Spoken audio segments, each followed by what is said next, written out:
Best बसच्या कर्मचाऱ्यांच्या संपाचा आज दुसरा दिवस। बेस्टच्या संपामुळे कामावर जाणाऱ्या प्रवाशांना मोठा फटका। सीएसएमटी रेल्वे स्थानकाच्या बाहेर प्रवाशांना मोठा फटका। आर्थिक अडचणीमध्ये असलेल्या बेस्टला मुंबई पालिकेकडून 1000 कोटींचं अनुदान मिळणार। यातील 500 कोटींची रक्कम 6 जूनला देण्यात आली। मात्र बेस्ट कर्मचाऱ्यांचा संप अजूनही सुरूच। भारतीय रेल्वे विनातिकीट प्रवास करणाऱ्या प्रवाशांवर कडक कारवाई करणार। विनातिकीट प्रवास करणाऱ्या दंडाच्या रकमेमध्ये दुप्पट वाढ। किमान दंड 250 रुपयांच्या ऐवजी 500 रुपये। 1 जुलैपासून नियम लागू। पुरंदर विमानतळ प्रकल्पग्रस्तांच्या तक्रारी आता जागेवरच निकाली निघणार। विमानतळ प्रकल्पग्रस्तांसाठी सोमवारी विशेष शिबिराचं आयोजन।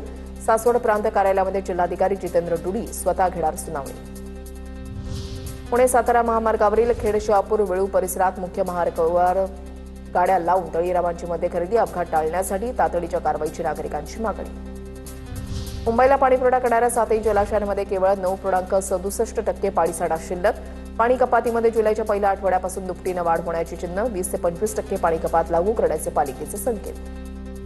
पुणेकरांवर पाणी टंचाईचं संकट। दररोज सुमारे 1450 टँकर फेऱ्यांद्वारे पाणीपुरवठा केला जात होता। मात्र ही संख्या आता वाढून 1665 फेऱ्यांपर्यंत पोहोचली। या संदर्भात येत्या 15 दिवसांमध्ये मोठा निर्णय होणार। पुण्यामधल्या भोरच्या जलशुद्धीकरण केंद्राची दुरवस्था। जलशुद्धीकरण केंद्राच्या दुरवस्थेमुळे शहरवासियांच्या आरोग्याचा प्रश्न ऐरणीवर।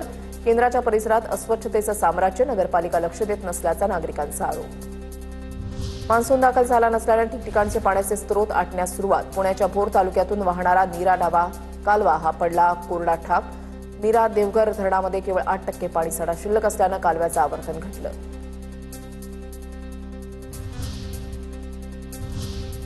राज्यात पाणीवाढीची समस्या उद्भवली आहे। पाहुयात त्याच संदर्भातल्या टॉप 9 बातम्या। सध्या उपलब्ध पाणीसाठ्याचं काटेकोरपणे व्यवस्थापन करा। पुणे जिल्हाधिकाऱ्यांचे निर्देश। खडकवासला, पानशेत, वरसगाव, टेमघर धरण समूहामध्ये 4.13 टीएमसी पाणी शिल्लक। पिंपरी चिंचवडमध्ये आजपासून 15% पाणी कपात लागू करण्याचा निर्णय। पवना धरणातील अत्यल्प पाणीसाठा लक्षात घेता पालिकेकडून निर्णय। नाशिक शहरामध्ये आजपासून पाणी कपात लागू। शहरामध्ये आज पाणीपुरवठा पूर्ण बंद, तर उद्या कमी दाबानं पाणीपुरवठा।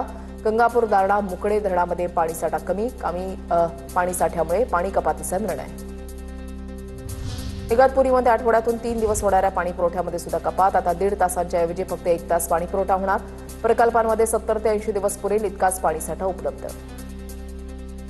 अहिल्यानगर जिल्ह्यामध्ये 161 गावातील 877 वाड्या वस्त्यांवर टँकरनं पाणीपुरवठा सुरू।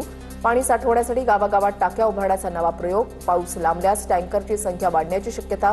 जिल्ह्यामध्ये जनावरांसाठी पुरेसा चारा उपलब्ध। राधाकृष्ण विखे पाटलांची माहिती। बीडच्या परळीमधील चांदापूर तलावामध्ये 26% पाणीसाठा शिल्लक। मात्र पाऊस न झाल्यानं तलावातील पाणीसाठ्यावर ताण वाढण्याची शक्यता।